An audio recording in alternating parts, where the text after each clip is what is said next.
विशालबुद्धे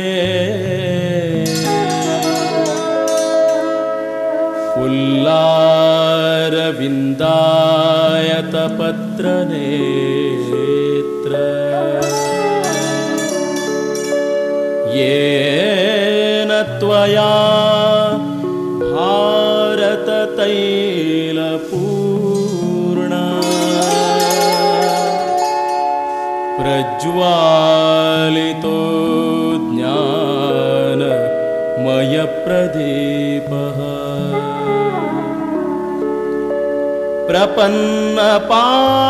प्रपन्नपारिजाताय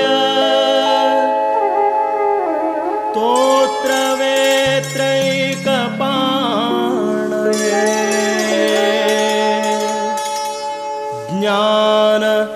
ज्ञानमुद्राय कृष्णाय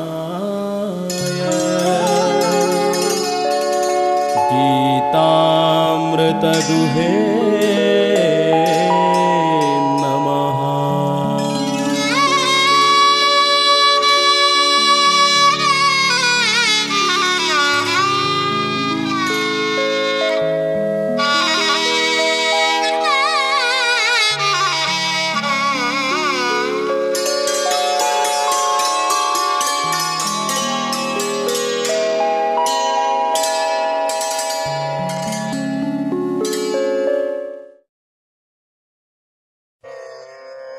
ನಿನ್ನನೆ ಪಾಡುವೆ ನಿನ್ನನೆ ಪೊಗಳುವೆ ನಿನ್ನನೆ ಬೇಡಿ ಬೇಸರಿಸುವೆ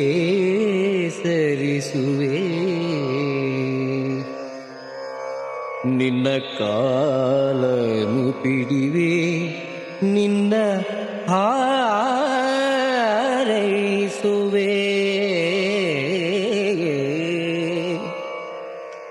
ನಿನ್ನ ತೊಂಡರಿಗೆ ಕೈಗೊಡುವೆ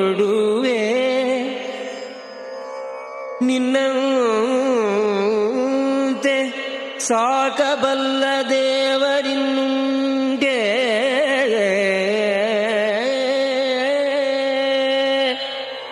ನಿನ್ನಂತೆ ಸಾಕಬಲ್ಲ ದೇವರಿನ್ನುಂಟೆ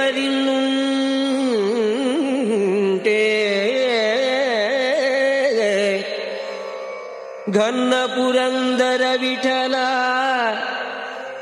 ಘನ್ನ ಪುರಂದರ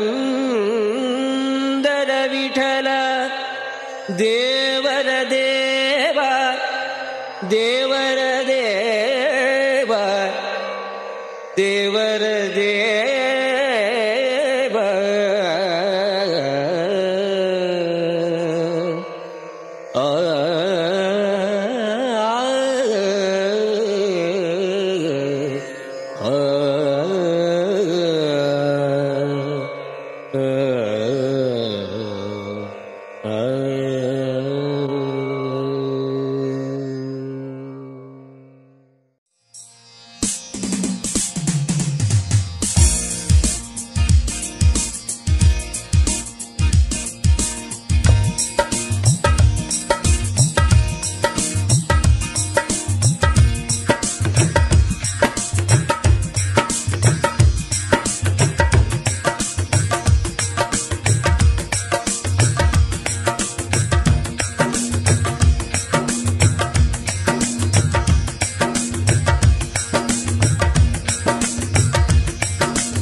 ಧ್ವಂಸಿನೇ ನಮಃ. ಈ ಜಾಗದವರನ್ನೇ ರಾಘವೇಂದ್ರ ಸ್ವಾಮಿಯವರ ಮೃತ್ತಿಕಾ ಬೃಂದಾವನ ಪ್ರತಿಷ್ಠಾಪನೆ ಮಾಡಬೇಕು ಅಂತೇಳಿ ಅಪೇಕ್ಷೆ ಪಟ್ಟಂಥ ಜನ. ಆದರೆ ಕಾರಣಾಂತರದಿಂದ ಅವ್ರಿಗೆ ಮಾಡಲಿಕ್ಕಾಗಲಿಲ್ಲ. ಆಗ ಆ ಫೋಟೋ ತೋರಿಸಿ. ಆಗ ಸಾರಥ್ಯಂ ಅಂತೇಳಿ ರಾಘವೇಂದ್ರ ಸ್ವಾಮಿಯವರ ವಿಶೇಷ ಅನುಭವಗಳಂತರು ರಾಯರೇ ಅವರಲ್ಲಿ ನಿಂತು ಮಾತಾಡ್ತಾ ಇದ್ರು. ಅಂತಹ ಮಹಾನ್ ಭಾವರು ನಮಗೆ ಪರಿಚಯ ಇತ್ತು. ಆ ಸಂದರ್ಭದಲ್ಲಿ ಇವರು ಬೃಂದಾವನ ಪ್ರತಿಷ್ಠಾಪನೆ ಮಾಡೋಕ್ಕಾಗ್ತಾ ಇಲ್ಲ ಅಂದಾಗ ಅವ್ರ ಹತ್ರ ನಾನು ಕರ್ಕೊಂಡು ಹೋದಾಗ ಈ ಜಾಗ ನಾನೇನು ನೋಡಿದೋನಲ್ಲ, ಎಲ್ಲಿದೆ ಅಂತಲೂ ಗೊತ್ತಿಲ್ಲ, ಇದ್ರ ಬಗ್ಗೆನೇ ವಿಷಯ ಗೊತ್ತಿಲ್ಲ. ಅವ್ರ ಹತ್ರ ಕರ್ಕೊಂಡು ಹೋದಾಗ ಅವ್ರೊಂದು ಮಾತು ಹೇಳಿದೆ, ನೀವು ಒಂದು ಕಡೆ ಬನ್ನಿ, ರಾಯರೇ ವಿಶೇಷವಾಗಿ ಮಾತಾಡ್ತಾರಲ್ಲಿ, ಅವ್ರನ್ನ ಗುರುಗಳಂತಲೇ ಕರಿತೀವಿ, ಅಮ್ಮ ಅಂತ ಅನ್ನೋಕ್ಕಾಗಲ್ಲ, ಅಲ್ಲಿ ರಾಯರ ವಿಶೇಷ ಸನ್ನಿಧಾನ ಇದೆ ಅಲ್ಲಿ, ನೀವು ಬನ್ನಿ ಅಂತ ಹೇಳಿ. ಆಗ ಅವ್ರನ್ನ ಕರ್ಕೊಂಡು ಹೋದಾಗ ಅಲ್ಲೇನಾಯಿತು ಅಂದರೆ, ಗುರುಗಳೇ ನಿಮ್ಮ ಬೃಂದಾವನ ಪ್ರತಿಷ್ಠಾಪನೆ ಮಾಡಬೇಕಂತ ಅಪೇಕ್ಷೆ ಇದೆ, ನಮ್ಮ ಕೈಲಾಗ್ತಾಯಿಲ್ಲ, ಪರಿಹಾರ ಕೊಡಿ ಅಂತ ಇವ್ರು ಕೇಳಿದ್ರು. ಕೇಳಿದಾಗ ಅಮ್ಮ ಕಣ್ಮಿಸ್ಕೊಂಡಿರ್ತಾರೆ, ಅವ್ರಿಗೇನು ಗೊತ್ತಾಗೋದಿಲ್ಲ. ಆಗ ಹೇಳಿದ್ರು ರಾಯರು, ಮಗು ನಾನು ಜಾಗಕ್ಕೆ ಹೋಗ್ಬರ್ತೀನಿ ಅಂತ ಹೇಳಿದ್ರು. ಒಂದು 2-3 ನಿಮಿಷ ಮೌನ. ಇದು ನನ್ನ ಜೀವನದಲ್ಲಿ ನಾನು ಬದುಕಿರೋವರೆಗೂ ಮಾಡಲಿಕ್ಕೆ ಸಾಧ್ಯ ಇರುವಂತಹ ಒಂದು ಅದ್ಭುತವಾದಂತಹ ಒಂದು ಘಟನೆ ಮತ್ತು ಅವಿಸ್ಮರಣೀಯವಾದಂಥದ್ದು. ಈ ಕ್ಷೇತ್ರದ ಬಗ್ಗೆ ಎಷ್ಟರ ಮಟ್ಟಿಗೆ ಗುರುಗಳು ಕಾರಣ ತೋರಿಸಿರೋದಕ್ಕೆ ಒಂದು ಸಾಕ್ಷಿ ಕೂಡ, ಅದು ನಾನು ವೈಯಕ್ತಿಕವಾಗಿ ಅನುಭವಿಸಿದಂಥದ್ದು. ಆಗ ಒಂದು 2-3 ನಿಮಿಷ ಮೌನ. ಆ ಮೌನದ ನಂತರ ಮಗು ಆ ಜಾಗದಲ್ಲಿ 2 ಬಂಡೆ ಇದೆ, ಆ 2 ಬಂಡೆಯಲ್ಲಿ 2 ಹೆಣ್ಣು ದೇವತೆ ಇದೆ, ಆ 2 ಹೆಣ್ಣು ದೇವತೆ ನೀವು ಪೂಜೆ ಮಾಡ್ಕೊಂಬ ನಾನು ಬರ್ತೀನಿ ಅಂತ ಹೇಳಿ. ಅದಾದ ಮೇಲೆ 2009 ನಮಗೆ ಜಾಗ ಕೊಟ್ಟಾಗ ಅವರೇ ಹೇಳಿದ್ರು, ಗುರುಗಳೇ ಅಮ್ಮ ಹೇಳಿದ್ರಲ್ಲ, ಅವತ್ತು ರಾಯರು ಹೇಳಿದ್ರಲ್ಲ, 2006 ಹೇಳಿದಂಥ ಮಾತಿದ್ದು. ಅದರಿಂದ 2 ಬಂಡೆ ಇದೆ, ಆ ಬಂಡೆಯಲ್ಲಿ ಹೆಣ್ಣು ದೇವತೆ ಇದೆ, ಅದಕ್ಕೆ ನೀವು ಪೂಜೆ ಮಾಡ್ಕೊಂಬ, ನನ್ನೊಂದು ಫೋಟೋ ಇರೋ ಮಗು ಸಾಕು, ಭಕ್ತರು ಸೇರಿಸಿ ನಾನು ಬರ್ತೀನಿ ಅಂತ ರಾಯರು ಅಮ್ಮನ ಮೂಲಕ ಒಂದು ವಾಗ್ದಾನವನ್ನು ಕೊಟ್ಟರು. ಅದೇ ರೀತಿ ಒಂದು ಶಕ್ತಿ ದೇವತೆಯಾಗಿ, ಒಂದು ಕ್ಷೇತ್ರ ದೇವತೆಯಾಗಿ ವಲ್ಲಿಕಲ್ಪವಲ್ಲಿ ಅಂತ ಕೂಡ ರಾಯರೇ ಹೆಸರನ್ನ ಇಟ್ಟಂಥರು. ಎಷ್ಟೋ ಜನಕ್ಕೆ ಒಂದು ಅನುಮಾನ ಇದೆ, ಕಾಮಧೇನು ಕ್ಷೇತ್ರ ಅಂತ ಇದೆ, ತುಂಬ ಚೆನ್ನಾಗಿದೆ, ಯಾರು ಇಟ್ಟಿದೆ ಈ ಹೆಸರನ್ನ, ತುಂಬ ಚೆನ್ನಾಗಿದೆ. ಇದು ಯಾರು ವ್ಯಕ್ತಿಯಾಗಿ ಇಟ್ಟಂಥದ್ದಲ್ಲ, ರಾಘವೇಂದ್ರ ಸ್ವಾಮಿಗಳವರೇ ತಾಯಿ ಬಂದಿದ್ದಾಳೆ, ಬಂದವ್ರಿಗೆ ಅಭಿಷ್ಟಗಳನ್ನು ಕೊಡ್ತಾ ಇದ್ದಾರೆ, ಆದ್ದರಿಂದ ನೀನು ಕಾಮಧೇನು ಕ್ಷೇತ್ರ ಅಂತ ಇಡಬಹುದು ಅಂತ ರಾಯರೇ ಹೇಳಿದ್ದು. ಅದರಿಂದ ಆ ಕಾಮಧೇನುವಾಗೇ ಬೆಳೀತಾ ಇದೆ. ಅಂದರೆ ರಾಯರ ಉದ್ಧಾಕರನಾಮ ಎನ್ನುವುದಕ್ಕೆ ಇಲ್ಲಿ ಬಂದಂತಹ ಈ ಶಕ್ತಿ ದೇವತೆಗಳೇ ಇಲ್ಲಿ ಬಂದವರು ಉದ್ಧಾರ ಮಾಡ್ತಾ ಇರೋದಕ್ಕೆ ರಾಯರು ಕೂಡ ನನ್ನಿಂದ ನಾನು ಮಾಡ್ತಾ ಇದ್ದೀನಿ ಅಂತ ಹೇಳಿಲ್ಲ. ಬಂದಂಥ ತಾಯಿಯಂದರು, 2 ತಾಯಿಯಂದರು ಕೂಡ ಇಲ್ಲಿ ಬಂದಿದ್ದಾರೆ, ಅವರೇ ಬಂದವರಿಗೆ ಅಭಿಷ್ಟಗಳನ್ನು ಕೊಡ್ತಾರೆ ಅಂತ ಹೇಳಿದ್ದಾರೆ. ಅಂತಹ ಮಹಾನುಭಾವರ ಬೃಂದಾವನ ಪ್ರತಿಷ್ಠಾಪನೆ ಇನ್ನು ಮುಂದಿನ ವರ್ಷ ಆಗ್ತಾ ಇದೆ. ಈ ಒಂದು ಸಂದರ್ಭದಲ್ಲಿ ಕೂಡ ಪ್ರತಿ ತಿಂಗಳು 2ನೇ ಶನಿವಾರ ತಾಯಿಗೆ 22 ಲೀಟರ್ ಅಭಿಷೇಕ ಆಗುತ್ತೆ. ಒಂದ್ಸರಿ ಇದ್ರದ್ದು ಘಟನೆ ಹೇಳಬೇಕು ಅಂದರೆ, ನಾವಿಲ್ಲಿ ಇನ್ನೂ ಗುಡಿನೂ ಕಟ್ಟಿಲ್ಲ, ಏನಿಲ್ಲ, ಬಂಡೆ ಇದ್ದಾಗಿತ್ತು, ಅಂದರೆ ಓಪನ್ ಆಗಿತ್ತು, ಗಾಳಿ ವಿಪರೀತ ಇನ್ನು ಬೈದಾದ್ರಿಂದ ಕಾರ್ತಿಕ್ ಮಾಸ ಬಂತು. ಆಗ ದೀಪ ಹಚ್ಚಬೇಕು ಅಂತ ಅಂದ್ಕೊಂಡಾಗ ದೀಪ ಹಚ್ಚಕ್ಕೆ ಗಾಳಿ ಆರೋಗ್ಯ ಥರ ದೀಪ ಹಚ್ಚಿದ್ದಾಗ ನಮ್ಮ ರಾಜಣ್ಣ ಅಂತ 5 ವರ್ಷದಿಂದ ಹಾಕ್ಕೊಡ್ತಾ ಇದ್ದಾರೆ. ಅವ್ರಿಗೆ ಕನಸಲ್ಲಿ ಒಂದು ಅಜ್ಜಿ ನಮ್ಗೆ ಯಾವ ದೀಪ ಹಚ್ಚುತ್ತಾ ಇಲ್ಲ ಅಂತ ಹೇಳಿದಂತೆ. ಎಷ್ಟೋ ಜನಕ್ಕೆ ನಿಮ್ಮ ಮಾಂಗಲ್ಯ ತಂದ್ಕೊಡು ಅಂತ ಹೇಳ್ತಾರೆ, ನಂಗೆ ಸೀರೆ ಉಡಿಸು ಅಂತ ಹೇಳ್ತಾರಂತೆ, ನಮ್ಮನ್ನು ಬಂದು ಕೇಳ್ತಾರೆ ಯಾವ ತಂದ್ಕೊಡ್ಬೇಕಂತ, ಅದನ್ನು ಅವರೇ ಕೇಳಿ ಅಂತ ಹೇಳಿ ಕಳಿಸ್ತೀವಿ. ಅಂದರೆ ಅಷ್ಟರ ಮಟ್ಟಿಗೆ ಕ್ಷೇತ್ರ ದೇವತೆಯಾಗಿ 2 ದೊಡ್ಡ ಘಟಸರ್ಪಗಳು ಕೂಡ ಇದೆ, ಅದು ಕೂಡ ಯಾವ ಬೇಕಾದ್ರೂ ಓಡಾಡ್ಕೊಂಡು ಬರ್ತಾ ಇರುತ್ತೆ. ಇಂತಹ ಒಂದು ಅದ್ಭುತವಾದಂತಹ ಯಾವ ಇತಿಹಾಸದಲ್ಲಿ ಯಾವಾಗ ಬಂದು ರಾಯರು ಕೂತಿದ್ರು, ಅಮ್ಮ ಅವರು ಯಾವಾಗಿದ್ರು ಗೊತ್ತಿಲ್ಲ, ಅದು ರಾಯರಿಗೆ ಯಾವಾಗ ಗೊತ್ತಾಗಬೇಕಷ್ಟೇ ಹೊರತು ಇಂತಹ ಒಂದು ಅವಕಾಶ ನಮಗೆ ಸಿಕ್ಕಿದೆ. ನಾವೆಲ್ಲ ಭಾಗ್ಯವಂತರು, ನಾವು ಪುಣ್ಯವಂತರು ಅಂತ ಹೇಳೋದಕ್ಕೆ ಇಷ್ಟಪಡ್ತೀವಿ.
ಶ್ರೀಮತ್ಸದ್ಗುರು ರಾಘವೇಂದ್ರ ಯತಿರಾಜ್ ಕುರ್ಯಾಧ್ವಂ ಮಂಗಳಂ ರಂಗೋ ತುಂಗತರಂಗ ಮಂಗಳಕರ ಶ್ರೀ ತುಂಗಭದ್ರ ते पुरे नवकेन्द्रो मलनीलवैभवकर सबृन्दावनन्तर्गतः श्रीसद्गुरुराघवेन्द्र इतिराट् कुर्याद्गृहं मङ्गलं विद्गदिताग्रीगदितानाम्रो रत्नप्रभा रागान्धो महमधुमद्वैतरः पद्मक्षमाला श्रीनाथपरिणाट्करो श्रीमज्जयार्यं मुनिसङ्घं श्रीरामव्यासपूजाविदं सम्यनीन्द्रं भक्त्याप्रस्तोमेन्द्रं गुरुवरमपि मे प्रौढवादीन्द्रवर्यो वाग्वैकलेनजितभोगीशीलाय नमः सन्तानसम्पत्परिशुद्धमस्ति विज्ञानवाद्य शुभानवादिधात्रे नमः शरीरोर्धसमस्त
ಇಲ್ಲಿಗೆ ಬಂದಾಗ ಏನೋ ಒಂಥರ ಮನಸ್ಸಿಗೆ ಸಮಾಧಾನ ಸಿಕ್ತು. ನಾನು 2010ರಲ್ಲಿ ಮೊದಲ ಸರಿ ಬಂದಿದ್ದು ಇಲ್ಲಿಗೆ. ಅದು ನಮ್ಮ ಮಗು ಆಗಿರಲಿಲ್ಲ ಅನ್ನೋದೊಂದೇ ಮೇನ್ ಯೋಚನೆ ಆಗಿತ್ತು. ಇಲ್ಲಿ ಬಂದು ಹೋಗಿ ವಿದಿನ್ 1.5 ಇಯರ್, ಮತ್ತು ಇದರಲ್ಲೂ ಯಾವ ಥರ ತೊಂದರೆ ಆಗಲಿಲ್ಲ, ಆರಾಮಾಗಿ ಮಗು ಆಯಿತು. ಅದಕ್ಕೆ ಅವನು ಕರ್ಕೊಂಡು ಬರ್ತಾಯಿದ್ದೀವಿ. ಬಂದು ರಾಯರ ಹತ್ರ ಪ್ರಾರ್ಥನೆ ಮಾಡಿಕೊಂಡು 38 ದೀಪ ಹಚ್ಚಿ ಹೋದ್ವಿ. ಅದಾದಮೇಲೆ ನಾವು ಮಗು ಕರ್ಕೊಂಡೇ ಬಂದಿದ್ದು, ಅಷ್ಟು ಬೇಗ ಆಯಿತು. ಸೊ ಒಂಥರ ಮೇನಾಗಿ ಇಲ್ಲಿ ಬಂದಾಗೆಲ್ಲ ಮನಸ್ಸಿಗೆ ಸಮಾಧಾನ ಸಿಗುತ್ತೆ, ಹಾಗಾಗಿ ಬರಲಿಕ್ಕೂ ಖುಷಿ ಆಗುತ್ತೆ. ಮತ್ತು ಯಾವ ಥರ ತೊಂದರೆ ಆಗಿಲ್ಲ, ಮಗುಗೂ ಯಾವ ರೀತಿ ತೊಂದರೆ ಆಗುತ್ತೆ. ಯಾಕಂದರೆ ನಂಗೆ ಇದ್ರ ಮುಂಚೆ ಒಂದು ಮಗು ಆಗಿ ಹೋಯಿತು, ಅಂದರೆ 5 ತಿಂಗಳಾದಾಗ ಮಗು ಸರಿಯಾಗಿ ಡೆವಲಪ್ಮೆಂಟ್ ಇಲ್ಲ ಅಂತ ಗೊತ್ತಾಗಿ ಮಗು ಹೋಯಿತು. ಸೊ ಆ ಥರ ಹೆದರ್ಕೊಂಡಿದ್ವಿ ನಾವು ಇದರಲ್ಲೂ, ಬಟ್ ಆರಾಮಾಗಿ ಆಯಿತು ಎಲ್ಲದು ರಾಯರದ ದಯೆಯಿಂದ. ಗುರುಭ್ಯೋ ನಮಃ. ಹರಿ ಓಂ. ಪೂಜ್ಯಾಯ ರಾಘವೇಂದ್ರಾಯ ಸತ್ಯಧರ್ಮರತಾಯ ಚ ಭಜತಾಂ ಕದ್ವೃಕ್ಷಾಯತಾಂ ಕಾಮಧೇನವೇ ಸುಧೀ ಜನಸುಮಂದಾರಂ ಸುಧೀಂದ್ರ ಸುತಪ್ರಿಯಂ ಸುಷಮೀಂದ್ರ ಗುರುಂ ವಂದೇ ಸುಜೈಂದ್ರ ಕರದ್ವಂ. ಆತ್ಮೀಯ ಭಕ್ತನೇ, ರಾಘವೇಂದ್ರ ಸ್ವಾಮಿಗಳವರ ಮೃತ್ತಿಕಾ ಬೃಂದಾವನವನ್ನು ಸಾಲಿಗ್ರಾಮ ಶಿಲೆಯಲ್ಲಿ ಪ್ರತಿಷ್ಠಾಪಿಸಲ್ಪಡುವಂತಹ ಪರಮ ಪವಿತ್ರವಾದಂತಹ ಭವ್ಯವಾದಂತಹ ಸ್ಥಳದಲ್ಲಿ ನಿರಂತರವಾಗಿ 48 ದಿನಗಳ ಕಾಲ ಹವನ ಹೋಮ ಯಾಗಗಳನ್ನು ಕಾಮಧೇನು ಕ್ಷೇತ್ರ ಹಮ್ಮಿಕೊಂಡಿದೆ. ಗುರುರಾಯರ ಅನುಗ್ರಹದಿಂದ ಯಶಸ್ವಿಯಾಗಿ ಇಂದಿನ ದಿನ 21ನೇ ದಿನ ದಿನಾಂಕ 28/6/2014 ಇಂದು ಹೈಗ್ರೀವ ಹೋಮವನ್ನು ಆಚರಿಸಲಾಯಿತು. ಹೈಗ್ರೀವ ದೇವರ ಬಗ್ಗೆ ಮಾತಾಡುವಷ್ಟು ಶಕ್ತಿ ಇಲ್ಲ, ಆದರೆ ಮಹಾನುಭಾವರು ಪರಮಾತ್ಮನೊಂದು ರೂಪ, ಅದರ ಔಪಾಸನೆಯನ್ನು ಮಾಡ್ತಿರುವಂಥ ಮಹಾನುಭಾವರು ಅಂದರೆ ಸುಮಾರು ರಾಘವೇಂದ್ರ ಸ್ವಾಮಿಗಳವರಿಗಿಂತ 100-150 ವರ್ಷ ಹಿಂದೆ ಸಶರೀರವಾಗಿ ಬೃಂದಾವನವನ್ನು ಮೊಟ್ಟಮೊದಲಿಗೆ ಮಾಡಿಸಿಕೊಂಡು ಆ ಬೃಂದಾವನದಲ್ಲಿಯೇ ಜಪತಪವನ್ನೆಲ್ಲವನ್ನು ಮಾಡ್ತಾ ಇದ್ದಂಥ ಮಹಾನುಭಾವರು ವಾದಿರಾಜರು. ಅವರ ಔಪಾಸನ ದೇವರೇ ಹೈಗ್ರೀವ ದೇವರು. ಅಂತಹ ಮಹಾನುಭಾವರು ಸಿದ್ಧಿ, ಪ್ರಸಿದ್ಧಿ, ಜ್ಞಾನ, ವಿದ್ಯೆ ಎಲ್ಲದಕ್ಕೂ ಕೂಡ ವಿಶೇಷವಾಗಿ ಹೈಗ್ರೀವರ ಉಪಾಸನೆಯನ್ನು ಮಾಡಿದಾಗ ಸಿಗುತ್ತೆ ಅಂಥೇಳಿ, ಆದ್ದರಿಂದ ಅಂತಹ ಮಹಾನುಭಾವರ ಒಂದು ಯಾಗವನ್ನು ಈ ಒಂದು ಕಾಮಧೇನು ಕ್ಷೇತ್ರ ಹಮ್ಮಿಕೊಂಡಿದೆ. ಅಂದರೆ ರಾಘವೇಂದ್ರ ಸ್ವಾಮಿಗಳವರಿಗೆ ಎಲ್ಲ ದೇವಾನುದೇವತೆಗಳು, ಪರಮಾತ್ಮನ ವಿವಿಧ ರೂಪಗಳು, ದಶಾವತಾರ ಎಲ್ಲ ರೂಪದಲ್ಲಿಯೂ ಕೂಡ ಈ ಒಂದು ಸನ್ನಿಧಾನದಲ್ಲಿದ್ದು ಅದರಲ್ಲಿ ರಾಘವೇಂದ್ರ ಸ್ವಾಮಿಗಳನ್ನು ಪ್ರತಿಷ್ಠಾಪಿಸಲ್ಪಟ್ಟಿದೆ ಅಂತ ಹೇಳಿ ರಾಯರ ಪ್ರೇರಣಾನುಸಾರವೇ ಕಾಮಧೇನು ಕ್ಷೇತ್ರ ಹಮ್ಮಿಕೊಂಡಂಥದ್ದು. ಯಶಸ್ವಿಯಾಗಿ ಇಂದು ಕೂಡ ಸಾಕಷ್ಟು ಜನ ಕರ್ತೃಗಳು ಭಾಗವಹಿಸಿ ವಿಶೇಷವಾಗಿ ಔಪಾಸನೆಯನ್ನು ಯಾಗವನ್ನು ಮಾಡಿದಂತಹ ಎಲ್ಲ ಭಗವದ್ಭಕ್ತರಿಗೂ ಕೂಡ ಕಾಮಧೇನು ಕ್ಷೇತ್ರ ಆಭಾರಿಯಾಗಿದೆ, ಅಭಿನಂದನೆ ಸಲ್ಲಿಸ್ತಾ ಇದೆ. ಇದೇ ಅಭಿಮಾನ ವಿಶ್ವಾಸ ನಿರಂತರವಾಗಿ ಕಾಮಧೇನು ಕ್ಷೇತ್ರದಲ್ಲಿರಲಿ ಅಂತೇಳಿ ಮತ್ತೊಮ್ಮೆ ತಮ್ಮೆಲ್ಲರನ್ನ ಕಾಮಧೇನು ಕ್ಷೇತ್ರದ ಪರವಾಗಿ ವೈಯಕ್ತಿಕವಾಗಿ ಅಭಿನಂದಿಸ್ತಾ ಇದ್ದೀನಿ. ನಮಸ್ಕಾರ.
ಕಂಡೆ ಕಂಡೆ ಸ್ವಾಮಿಯ ಬೇಡಿಕೊಂಡೆ ಕಂಡೆ ಕಂಡೆ ಸ್ವಾಮಿಯ ಬೇಡಿಕೊಂಡೆ ಕಂಡೆ ಕಂಡೆ ಸ್ವಾಮಿಯ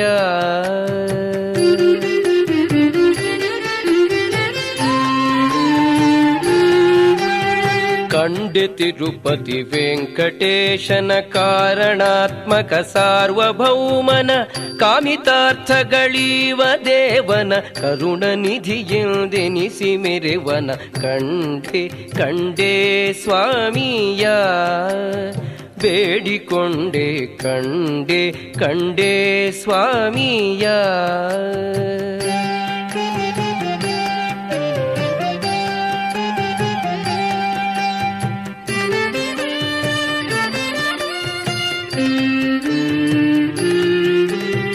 ಕೋಟಿ ಸೂರ್ಯ ಪ್ರಕಾಶವೆನಿಪ ಕಿರೀಟವನು ಮಸ್ತಕದಿ ಕಂಡೆನು ನೋಟಕಾಶ್ಚರ್ಯವಾದನಗೆ ಮುಖ ನೊಸಲಿನಲಿ ತಿರುಮಣಿಯ ಕಂಡೆನು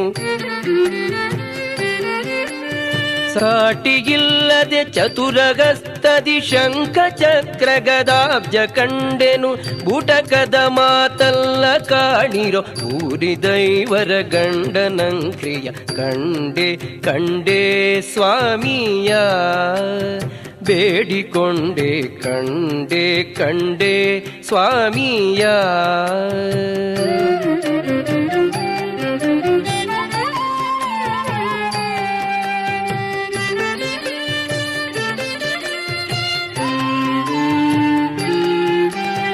ತಪ್ಪುಗಾಣಿಕೆ ಕಪ್ಪಗಳನ್ನು ಸಪ್ತದ್ವೀಪಗಳಿಂದ ತರಿಸುವ ಉಪ್ಪು ಓಗರಗಳನೆ ಮಾರಿಸಿ ಉಚಿತದಿಂದಲಿ ಹಣವ ಗಳಿಸುವ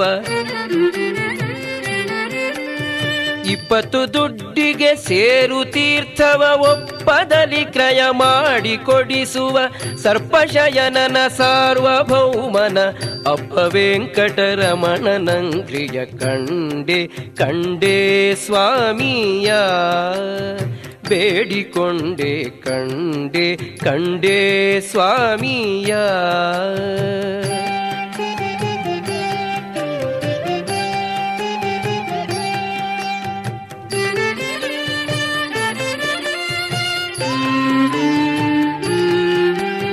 ಪುರದಿ ಸಿರಿದೇವಿ ಇರಲು ಕಂಡೆನು ಉನ್ನತದಿ ಕೌಸ್ತುಭವ ಕಂಡೆನು ಗರುಡ ಕಿನ್ನರ ನಾರದಾದಿ ಗಂಧರ್ವರೆಡಬಲದಲ್ಲಿ ಕಂಡೆನು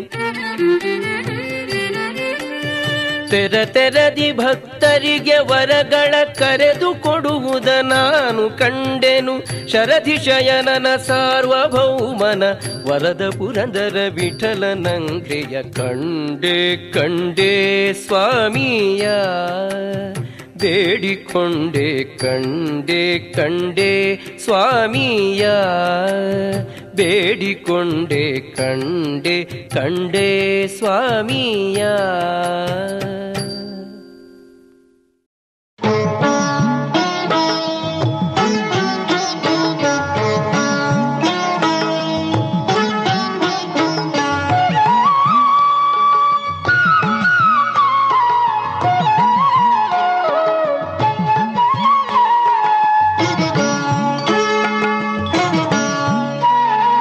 ಹೊನ್ನುತ್ತಾ ಗುಬ್ಬಿ ಹೊನ್ನುತ್ತಾ ಹೊನ್ನುತ್ತಾ ಗುಬ್ಬಿ ಹೊನ್ನುತ್ತಾ ನಮ್ಮ ಚಿನುಮಾಯ ಮೂರುತಿ ಚೆಲುವ ರಂಗನ ಕೈಗೆ ಹೊನ್ನುತ್ತಾ ಗುಬ್ಬಿ ಹೊನ್ನುತ್ತಾ ಹೊನ್ನುತ್ತಾ ಗುಬ್ಬಿ ಹೊನ್ನುತ್ತಾ ನಮ್ಮ ಚಿನುಮಾಯ ಮೂರುತಿ ಚೆಲುವ ರಂಗನ ಕೈಗೆ ಹೊನ್ನುತ್ತಾ